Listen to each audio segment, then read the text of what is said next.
Olá amigos, estamos de volta. Esta é a nossa 7ª aula do nosso curso avançado de HP 12C.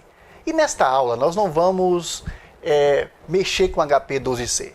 Nesta aula nós vamos, na verdade, parar um pouquinho a prática para falar um pouco sobre a relação entre a TIR, a taxa interna de retorno, e a TMA, a taxa mínima de atratividade. Professor, por que preciso conhecer a TMA? Ora, embora não se trate aqui de um curso de análise de investimento, esse é um curso de HP 12C, mas é um curso avançado. E como é que a gente aprende a utilizar HP como ferramenta para analisar investimentos? A gente precisa saber, então, como analisar um investimento e dizer se ele é viável ou inviável.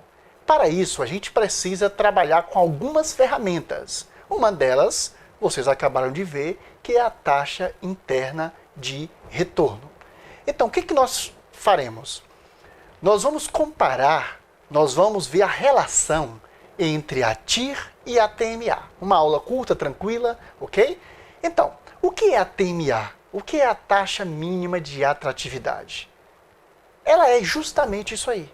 Ela é a menor taxa de rendimento que o investidor quer receber. Então, se o investidor determina que a TMA dele é de 3%, é preciso que o investimento dele retorne uma taxa, uma TIR, maior do que 3%, ok? Então, falando melhor ainda, a gente diz o seguinte, que a TMA, ela é a menor taxa de rendimento que o investidor deseja receber com aquele empreendimento. Tudo bem?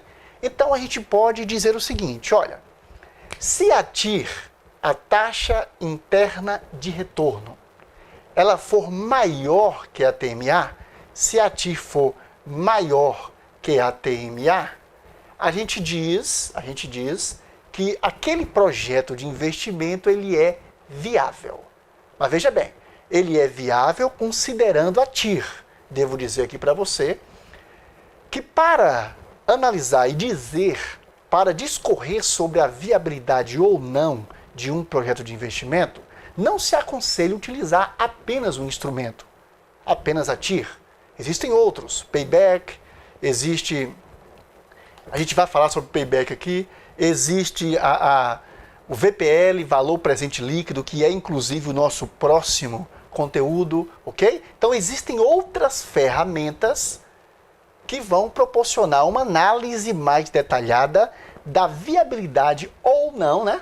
Da viabilidade ou inviabilidade de determinado instrumento. Então, em relação a TIR, tomando como base apenas a taxa interna de retorno, você vai dizer se o projeto é viável ou não, considerando a TMA, a taxa mínima de atratividade. Daqui a pouco a gente fala mais sobre como chegar a essa TMA. Por enquanto, entenda o seguinte. Se a TIR for maior que a TMA, digamos que se chega à conclusão que a TMA, que é a taxa mínima de atratividade, seja de 5%. 5%. Daqui a pouco falaremos como chegar a essa TMA. Bom, mas digamos que a TMA, a taxa mínima de atratividade, seja 5%. Então, o investidor, ele não vai aceitar um retorno menor do que 5%. Tudo bem? Ok. Se a TIR, se a taxa interna de retorno calculada, conforme nós vimos aqui em aulas anteriores, se ela for maior do que a TMA, no nosso exemplo, se ela for maior do que 5%, a gente diz que o projeto é viável. Então, neste caso, o projeto é viável. A gente diz que o projeto é viável de acordo com a TIR. Tudo bem? Se, por outro lado, a taxa interna de retorno, a TIR, for menor do que a TMA, se a TIR for menor do que 5%, no nosso exemplo, a gente diz que o projeto é inviável. Inviável. Como geralmente a análise de um projeto geralmente se começa pela TIR, quando ele é inviável em relação à TIR, geralmente o analista já não utiliza outros instrumentos, tudo bem? Mas o que se aconselha é que se busque outros instrumentos além da TIR, como veremos aqui. Tudo bem. Caso haja uma coincidência da taxa interna de retorno for exatamente igual à TMA, a taxa mínima de atratividade, neste caso aí, a gente não pode dizer que é viável e nem que é inviável. Aí é preciso uma análise muito maior, mais detalhada, com outros instrumentos principalmente, por parte do gestor, né, de quem vai gerir aquele projeto, de quem, né, para saber se deve ou não continuar com o projeto. Tudo bem? Ok. Então, mas como é que se chega a uma taxa mínima de atratividade? Como é que o investidor chega à conclusão que para ele não vale a pena um retorno menor do que X%? Digamos um retorno menor do que 5%, nosso exemplo aqui. Como é que se chega a isso?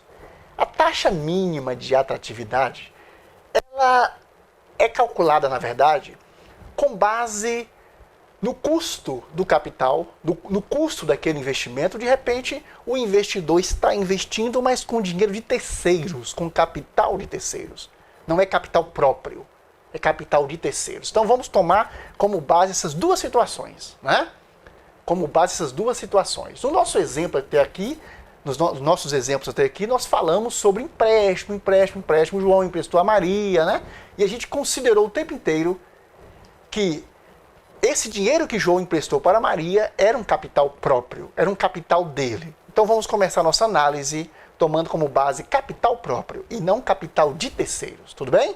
Então vamos lá. Então a TMA, a taxa mínima de atratividade, tem que ser pensada com base em duas situações. O dinheiro para investir, né? Você vai responder essa pergunta. O dinheiro para investir, ele provém de capital próprio, do próprio investidor, ou ele é capital de terceiros? Tudo bem? Capital de terceiros. Então, quando a gente fala em empréstimo, quase sempre quem está emprestando é dono daquele capital. Tudo bem? Então, no nosso exemplo aqui básico de João emprestar o dinheiro para Maria, a gente vai entender que seja capital próprio, capital dele. Ok. Em se tratando de capital próprio, para saber qual vai ser a TMA, é preciso levar em consideração o custo de oportunidade. Custo de oportunidade, do qual já falamos aqui. O custo de oportunidade, revisando aqui, ele é o custo que se incorre, né, em que se incorre quando você faz um investimento e deixa de investir aquele dinheiro numa melhor opção. Então, se alguém, por exemplo, deixa de aplicar o dinheiro no banco a 3% e prefere fazer um outro investimento que rende 1%, ele está incorrendo em 2% aí no seu custo de oportunidade. Tudo bem? Então, se João vai emprestar o dinheiro para Maria e esse dinheiro é dele, ele é um capital próprio, João precisa entender o seguinte: se ele não emprestasse o dinheiro para Maria, onde ele investiria o seu dinheiro? Suponha, por exemplo, que o dinheiro esteja aplicado em banco a 1%. A 1%. Obviamente, ele não pode emprestar para Maria a menos de 1%, senão ele vai levar prejuízo. Então, se ele emprestar para Maria, por exemplo, a 0,5%, ele estará incorrendo num custo de oportunidade. Então, observe que quando se trata de capital próprio, o dinheiro é dele, é de quem está emprestando, no nosso exemplo, ou investindo. Se o dinheiro é capital próprio, ele precisa, para saber sua TMA, ele precisa analisar o seu custo de oportunidade. E para analisar o custo de oportunidade, basta pensar o seguinte: qual seria a melhor aplicação para esse dinheiro? Haveria uma aplicação melhor, um investimento melhor para esse dinheiro? Ok? Porque se existe um investimento melhor, uma taxa melhor, qualquer outra taxa abaixo dessa aí vai fazer com que ele incorra num custo de oportunidade. Tudo bem? Então, quando é capital próprio, tem que pensar no custo de oportunidade, né? Qual é a melhor aplicação? Qual é o melhor investimento? Será que é esse? Para ele evitar incorrer em custo de oportunidade. Tudo bem? Aí ele vai formar a TMA dele. Ó, minha taxa mínima de atratividade vai ser 3%. Porque o meu dinheiro estaria, né? O melhor investimento dele aqui seria né, eu conseguiria 3%. Então não posso, se eu consigo 3%, digamos que o banco me pague 3%, eu não posso emprestar para Maria a menos disso. Tudo bem? Então a TMA, quando é capital próprio, você pensa no custo de oportunidade. Mas muitas vezes a TMA, quase sempre, a TMA é pensada em termos do custo do capital. Por quê, professor? Porque às vezes é capital de terceiros. A pessoa vai fazer um investimento, porém ele vai tomar o dinheiro emprestado para isso. Um grande exemplo. Digamos que alguém quer montar uma padaria.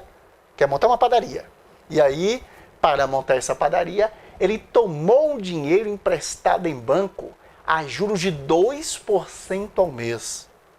Ora, se ele tomou um dinheiro emprestado em banco a juros de 2% ao mês, é óbvio que ao montar a padaria, a taxa interna de retorno dele não poderá ser menor que 2%.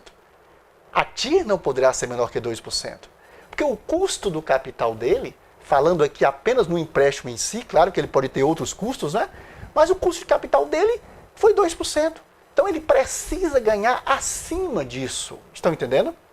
Então, quando é capital de terceiros, a gente pensa no custo daquele capital, ok? Muito bem. Então, agora vocês já têm uma ideia do que é a TMA.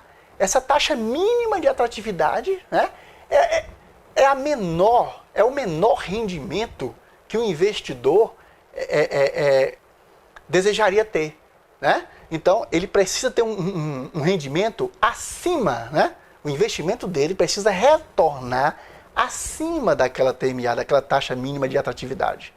Porque abaixo daquilo ali, ele vai levar prejuízo, porque ele teve custos com o capital, né? Caso seja de terceiros, ou ele teve um custo de oportunidade por não ter feito uma aplicação melhor. Então, a TIR, taxa interna de retorno, terá que ser sempre, para você ter um investimento viável, a TIR, taxa interna de retorno, terá que ser sempre maior que a TMA. Tudo bem? É isso aí. Eu espero vocês na nossa próxima aula do nosso curso avançado de HP 12C. Até lá!